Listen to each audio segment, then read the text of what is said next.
All right.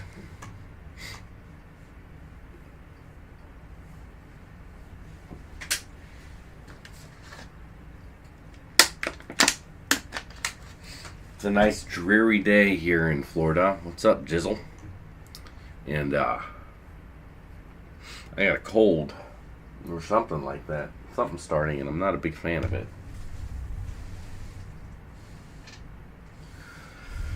I got a few snakes that I fed today. Also, I got a new buddy.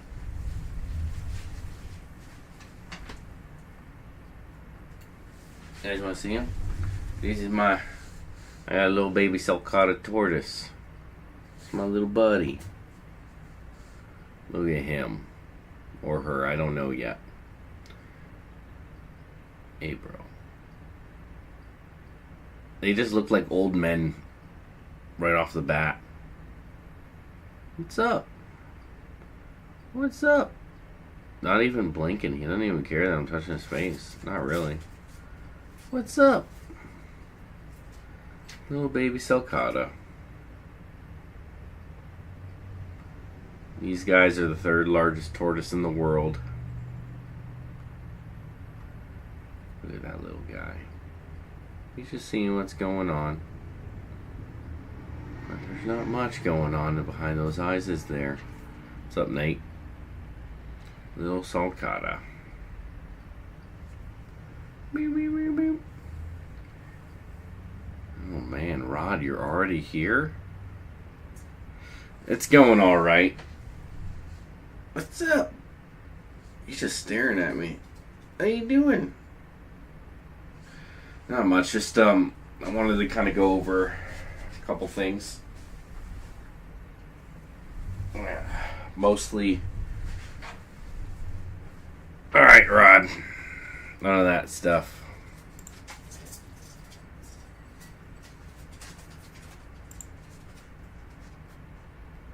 You already know. I already told you.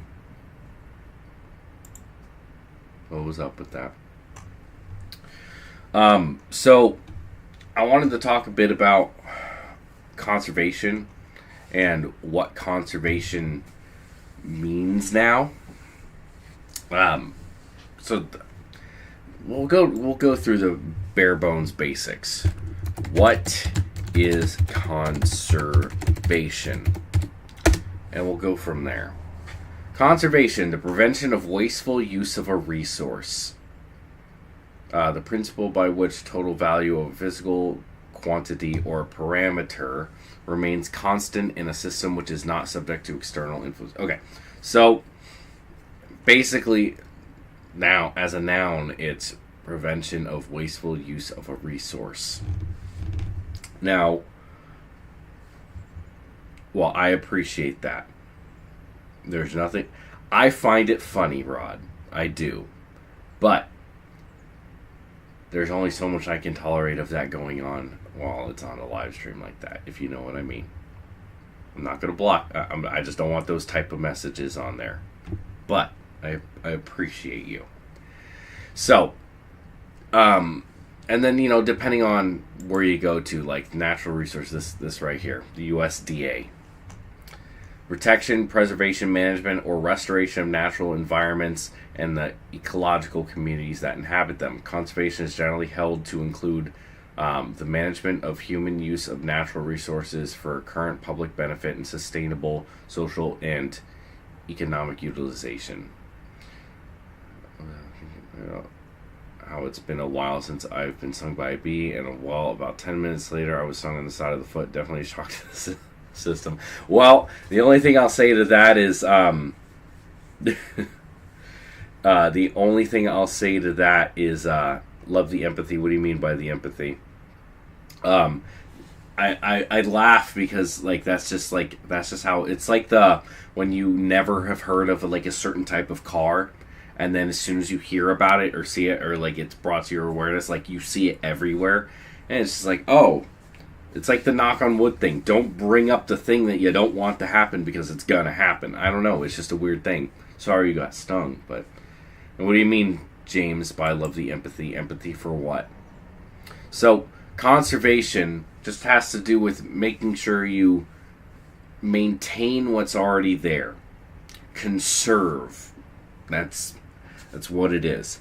And so part of conservation, the reason I bring this up is because that also includes things that we don't like, as long as it benefits the environment. Like if it's something that is needed in the environment to conserve its original state, it's like basically all conservation is make it as keep it and make it and keep it as natural as possible.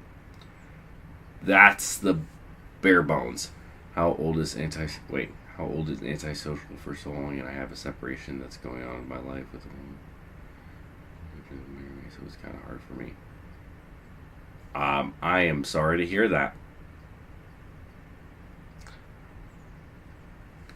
But yeah,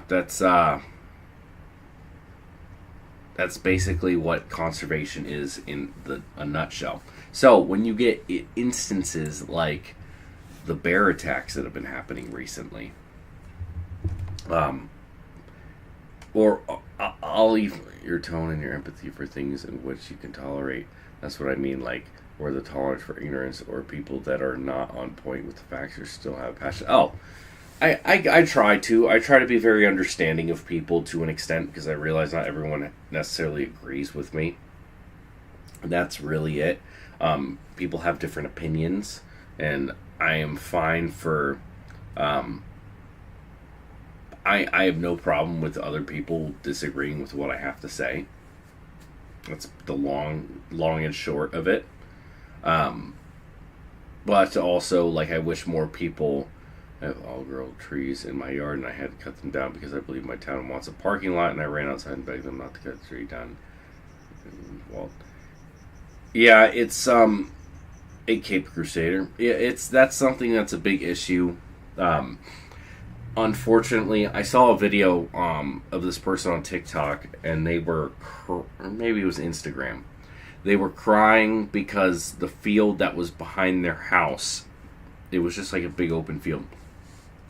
Well, they had a survey crew on it, and they were going to turn it into whatever. And I believe that helped make me a target, but there are many things in my little town in which I is going on in my personal life to where you're not someone. Oh, gotcha. But like, it's, I don't know. I think these people, it's a weird dynamic, especially like here in Florida. It's a really big thing. Like the house next to me, as an example. Well, there's no house there. It's just a lot, but it was nothing but trees. It was just like a vacant lot that wasn't built on yet, and they just tore down all the trees in the lot. And I really liked it. I have seen a bear in Jefferson County, Ohio, running across Lovers Lane, Hill Play Boulevard. Nice. Yeah, there's a lot of bears all over the place. People don't realize it. But, like, the whole point of conservation is when things go really well, you have those animals that not everybody is going to want to have around. And bears are a great example of that. You want to have that separation, or people in general want to have that separation.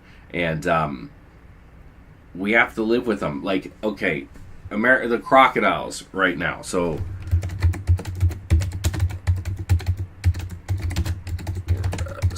the American crocodile recently was moved, or one of them was.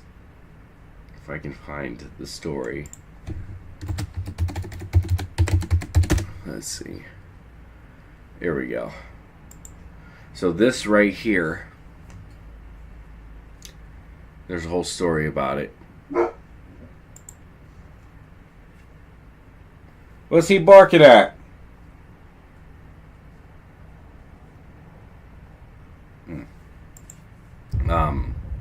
Look at an American crocodile right there. So last year, there was this crocodile that was spotted in the Indian River in the Atlantic, which is basically right across the state from me. And apparently, see, about loving animals more than people. I don't know. I am right on the edge where, like, I think I mean, people are animals. You got to remember that. People are animals. And part of the problem is that people automatically assume that, like, animals don't have bad intentions like people do. And I think that's not necessarily the case. I think you have to view everyone through a certain lens. If you view humans as all good or all bad, that's how you're going to view them. If you feel animals are all good or all bad, or they don't have anything going on behind their head, they're just doing what they would naturally do, then you can't, like, it's very hard to, like, you're just going to be like, oh, animals just do what they naturally do, and that's it. It's not necessarily the case. It seems like animals have a lot more going on behind those eyes than a lot of people originally. Not everyone, but a lot of them are a lot smarter than people realize. I think that there are some terrible people out there, but I don't know. If you've dealt with a lot of animals, like, in person, like, I've dealt with a lot of, like, snakes and stuff like that, I have picked up the same species of snake. One of them I could pick up, and it could be the most aggressive, wants to bite. It's just constantly biting as soon as I touch it. Or I could pick up that same species, and it doesn't even strike at me once. So, like, it just depends on the individual. And I think it's the same thing with people. I'm a people person. I just think that overall people are not bad. You just, I don't know. It depends on who you put yourself around it. But I mean, it's not like I put myself or people above animals. I just don't. There's good and bad is just arbitrary, in my opinion. But, you know, that's why it's an opinion. There's not much more than that. So yeah, this crocodile apparently ate someone's dog. But the problem was that there's no evidence necessarily that the crocodile did it. It just happened to be that there was a crocodile in the area. And it was a pug with a medium-sized pug in his mouth. But the only person who said that, it was like somebody who apparently witnessed it, and that was it. So the crocodile was moved. Don't get me wrong, I really talk text is a dangerous thing to where it gives people a tool to where they have no skills to type even 40 words per minute, 50 words a minute, and still get across. I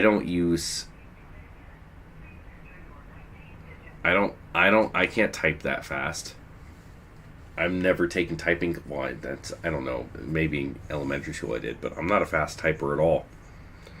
I only use type text when I'm driving. I usually just do the speech thing.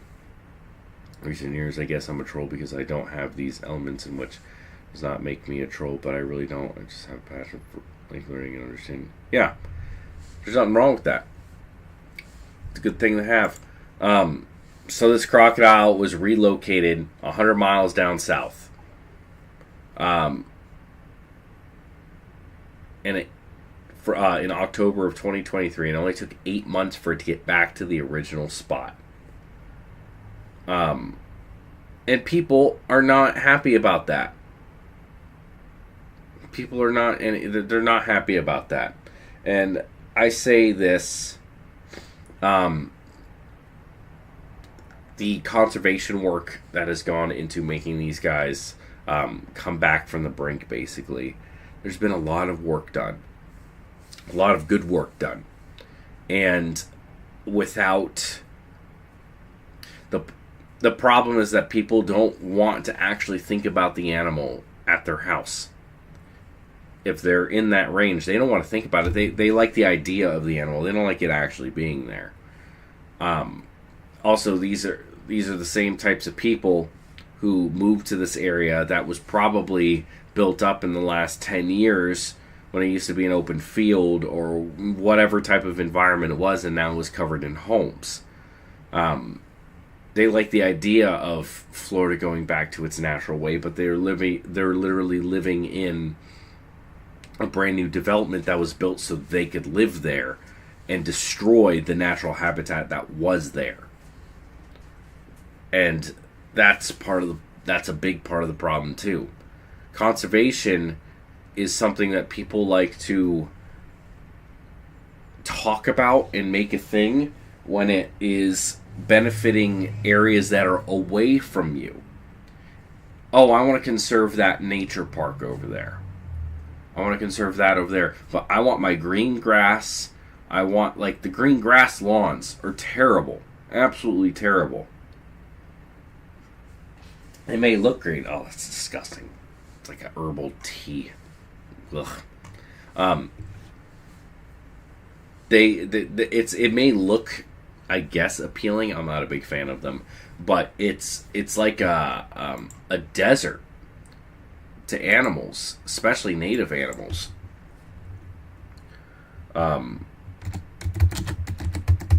Grass lawns are like a desert. I know I'm searching for the thing I'm trying to prove. Oh, no, not lawns. Lawns are our biological deserts. There we go.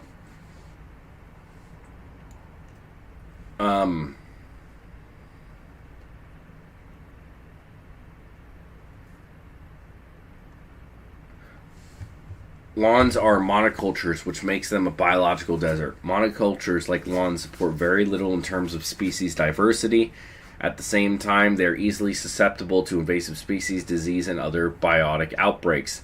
And to counter that, we treat the lawn with a whole horde of chemicals. Not only that, lawns are the largest irrigated crop, contribute to runoff, consume a lot of energy, and require chemical pollutants and toxins.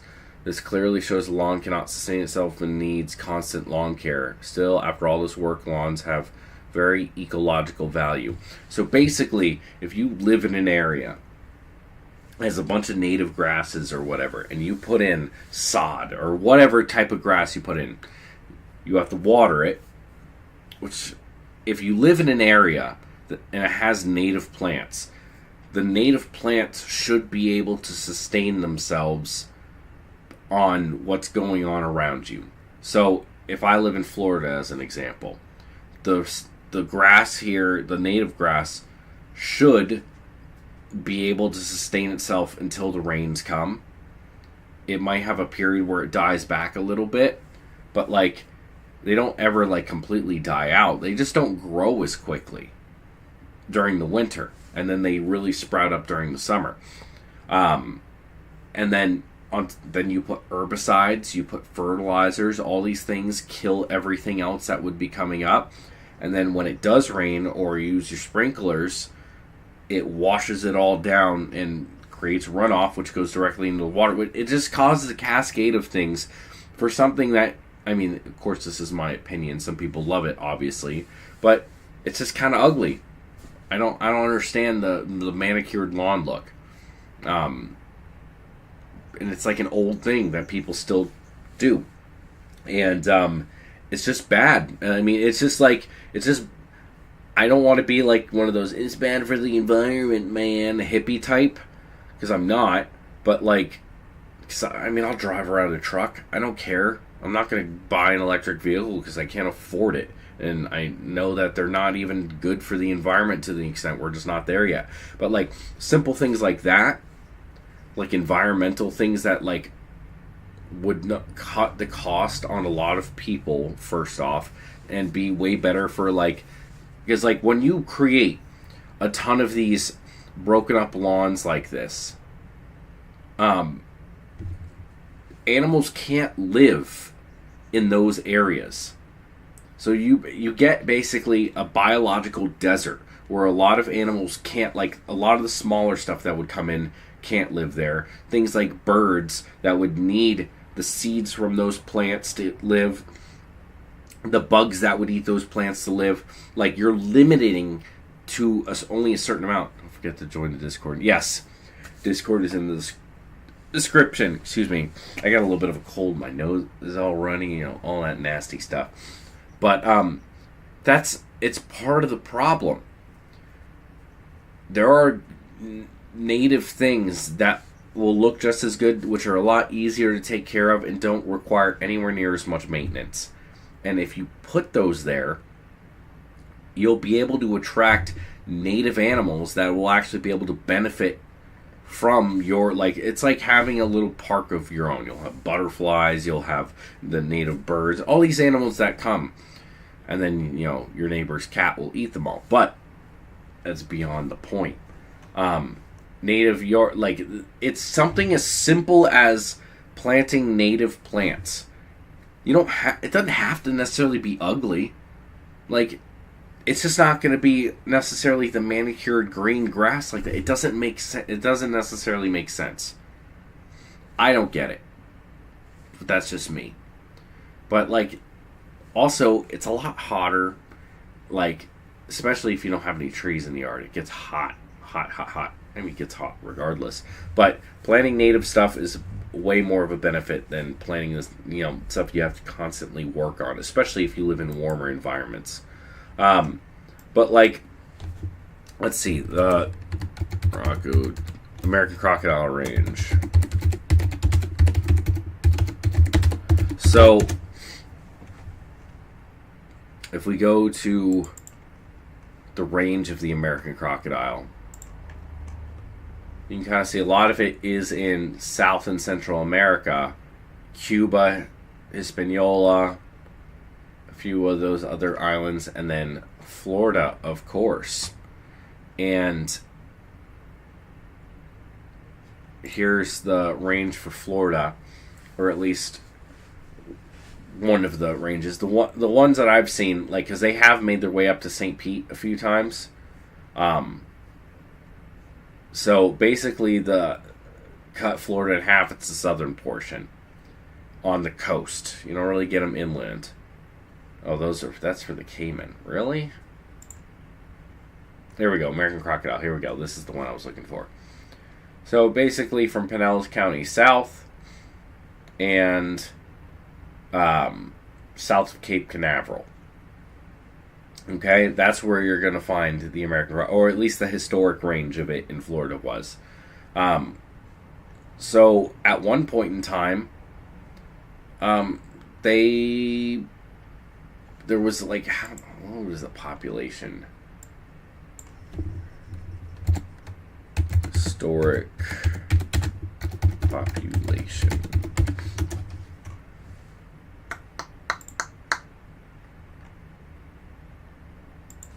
American Crocodile.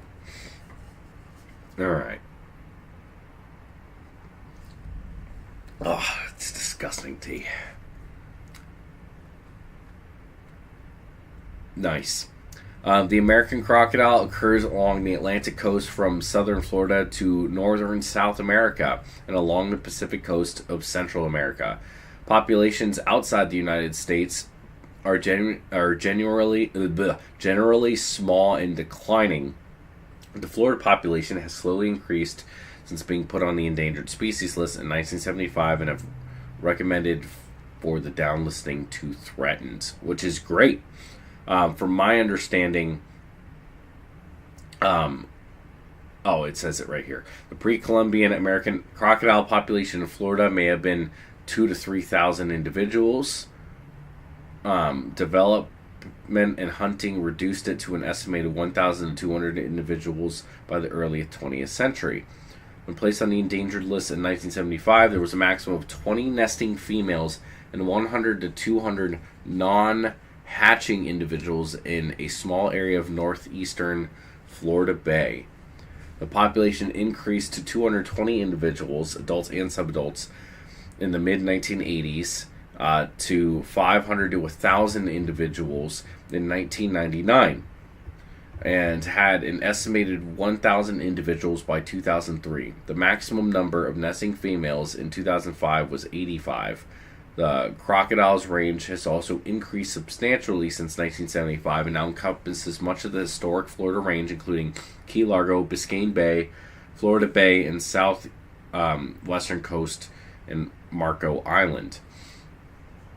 So they are making their way back. I believe now there's close to 3,000 India, 2,000 to 3,000 individuals, which is fantastic. This is actually a fantastic conservation story and how they have come back. Now, from what I was telling you about earlier, people are fine with it when they're away from them in the Everglades. But when they come back into their historic range, people are not too thrilled about it. Let's see. You can see their nesting ranges are starting to expand a lot, which is fantastic.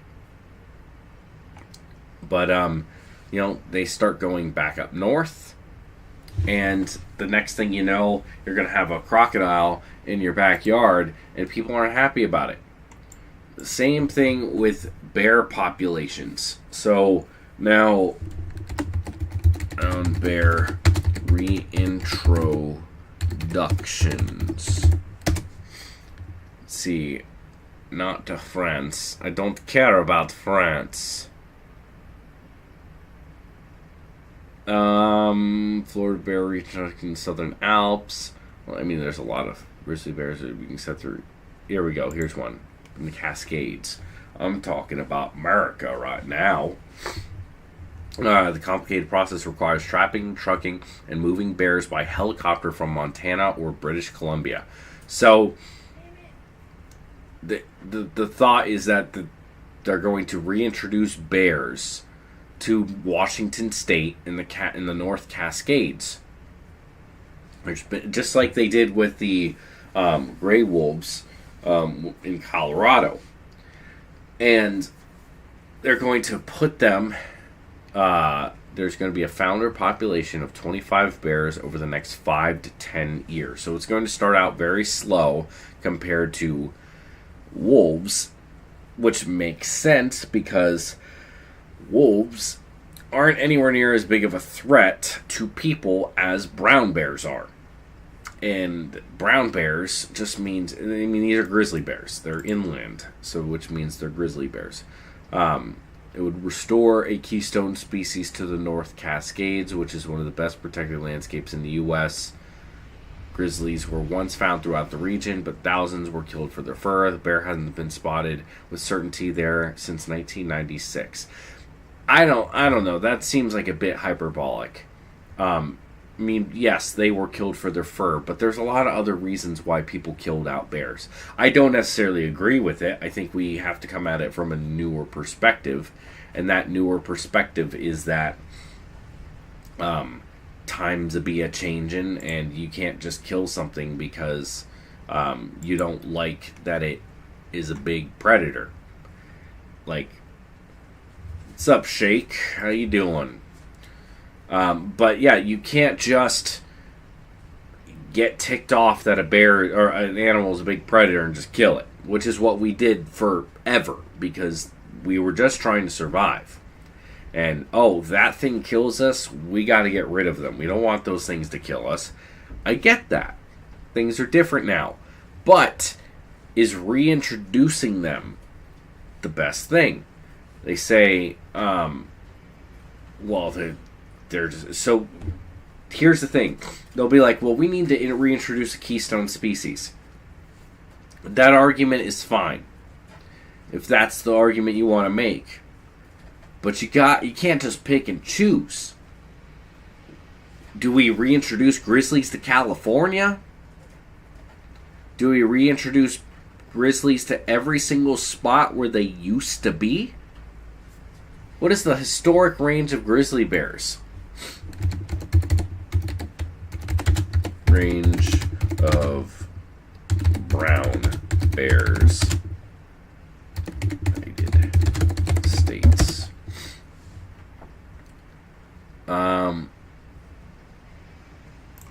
Let's see.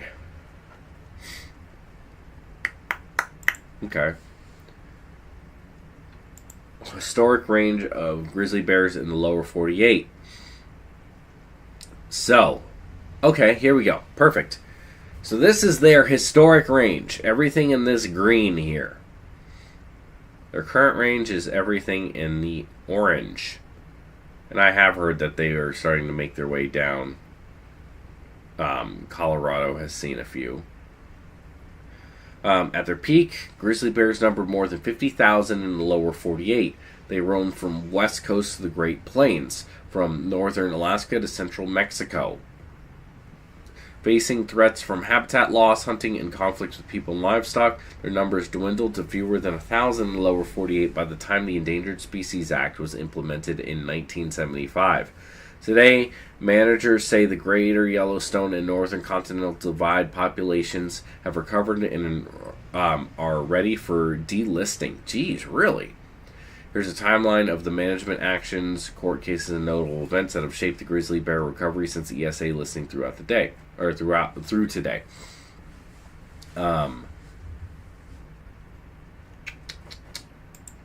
Oh, that's cool. There's a little tummy. Grizzlies listed as a threatened species under the ESA. Committee formed to oversee grizzly management in 1983. Cabinet Yak augmented program begins.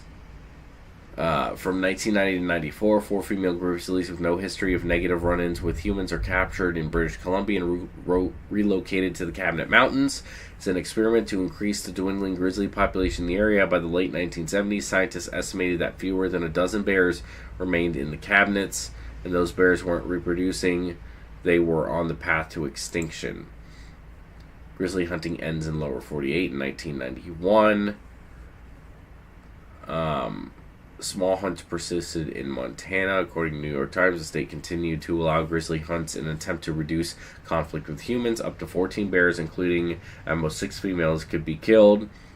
Montana officials argue that hunting instilled the animals with a healthy fear of humans. A federal judge stalls the hunt just days before they were set to begin, claiming the ESA only permits hunting threatened animals under extraordinary population pressures.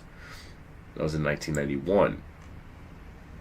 1993, new era of grizzly management begins. Okay. FWS finalizes a plan to reintroduce grizzly into Bitterroot ecosystem in 2000. Bitterroot, they trashed it. So it goes back and forth.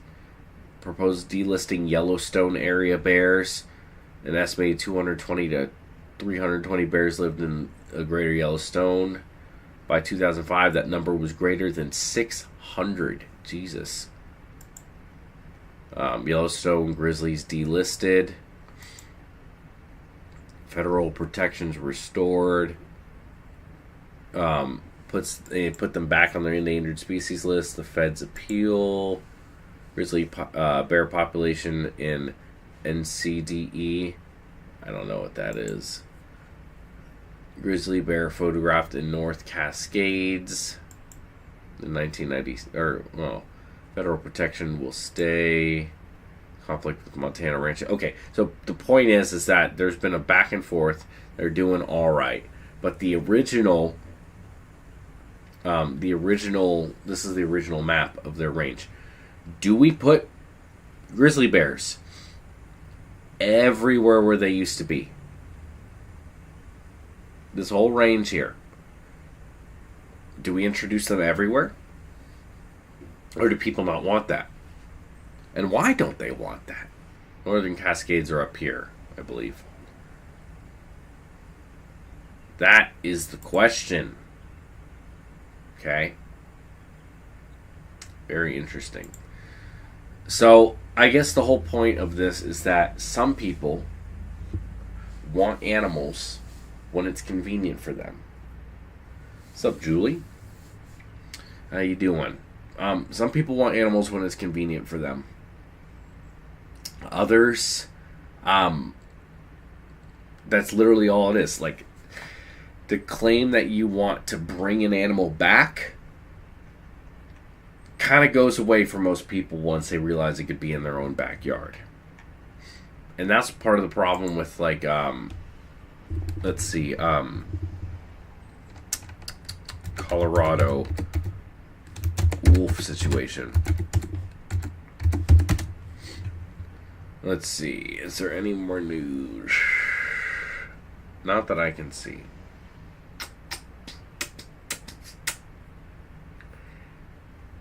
Yeah, I don't think there's been anything recently. But the point is that there's a bunch of people who are not happy with the wolves in Colorado at all. Not happy in the slightest. Why is that? Well, because some people don't want their livestock to be killed. Well, they take care of the populations of this and that.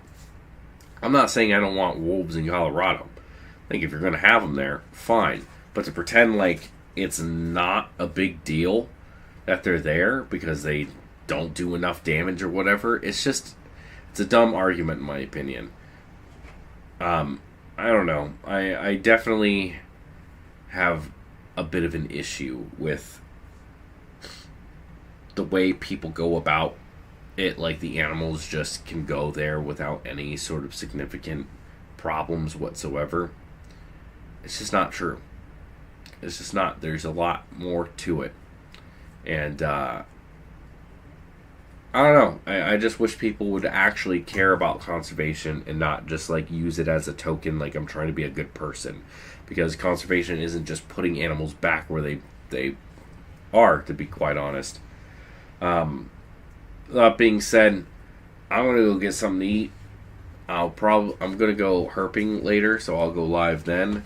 See, it's raining here, but I'm hoping that means that stuff's moving. Thank you guys for watching. I know it wasn't too terribly long, but if I don't go out herping, I'll go back on live tonight.